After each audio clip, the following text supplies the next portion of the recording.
ময়নাগুড়িতে জনসভা করবেন অভিষেক বন্দ্যোপাধ্যায়। মাঠ পরিদর্শন জেলা নেতৃত্বের।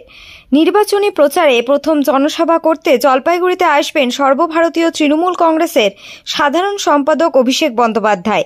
আগামী 14ই মার্চ ময়নাগুড়ি জনসভা করবেন অভিষেক বন্দ্যোপাধ্যায়। এই উপলক্ষে শনিবার ইন্দিরা মোড় সংলগ্ন বাইপাসের পাশে টাউন ক্লাবের মাঠ পরিদর্শন করলেন জেলা তৃণমূল কংগ্রেসের সভানেত্রী মহুয়া গোপ, জেলা তৃণমূল মহিলা কংগ্রেসের সভানেত্রী নূরজাহান বেগম, পঞ্চায়েত সমিতির সভাপতি কুমুদ রঞ্জন রায়, ময়নাগুড়ি থানার আইসি সুবল ঘোষ, ময়নাগুড়ি 1 নং ব্লক তৃণমূল কংগ্রেসের সভাপতি মনোজ রায়, ময়নাগুড়ি 2 তৃণমূল কংগ্রেসের সভাপতি শিবশঙ্কর দত্ত সহ তৃণমূল নেতৃত্ব। আসন্ন লোকসভা নির্বাচন উপলক্ষে জনসভা হবে। এই জনসভায় লক্ষাধিক মানুষের সমাগম হবে বলে দাবি তৃণমূল নেতৃত্বের। তৈরি করা হবে হেলিপ্যাড। কোন দিকে মঞ্চ হবে, কোথায় তৈরি হবে হেলিপ্যাড, সেই সমস্ত বিষয় খতিয়ে দেখতেই এই পরিদর্শন বলে জানান জেলা সভানেত্রী মহুয়া গোপ।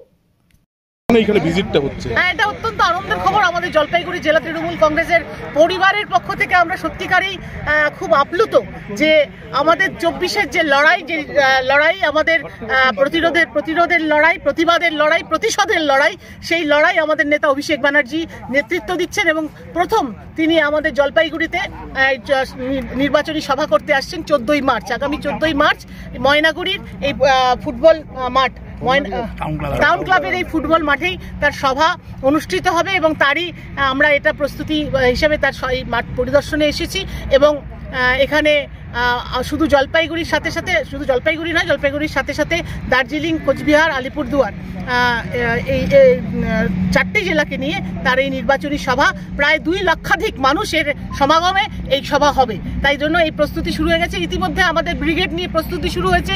ব্রিগেড 10ই মার্চ ব্রিগেড যে ঐতিহাসিক সভা ব্রিগেডে হচ্ছে জনগর্জন সভা, যেটা জনতার গর্জন।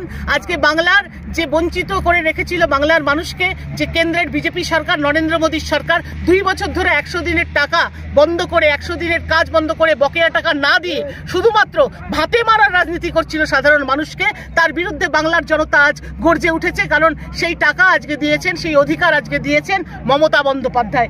100 দিনের কাজের যে টাকা মমতা বন্দ্যোপাধ্যায় এখানে আমাদের জলপাইগুড়ি জেলার প্রত্যেকটা মানুষের অ্যাকাউন্টে সেই টাকা ঢুকে গেছে এবং মায়েরা আজকে সোচ্চার হয়েছেন লক্ষ্মীর ভান্ডার নিয়ে। আজকে 500 থেকে 1000 টাকা, 1200 টাকা হয়েছে লক্ষ্মীর ভান্ডার। তাই ব্রিগেডের ঐতিহাসিক জনসভায় সেই বাংলার মানুষ ডাক দিয়েছে। বাংলার মানুষ মমতা বন্দ্যোপাধ্যায়ের সাথে আছে, তৃণমূল কংগ্রেসের সাথে আছে।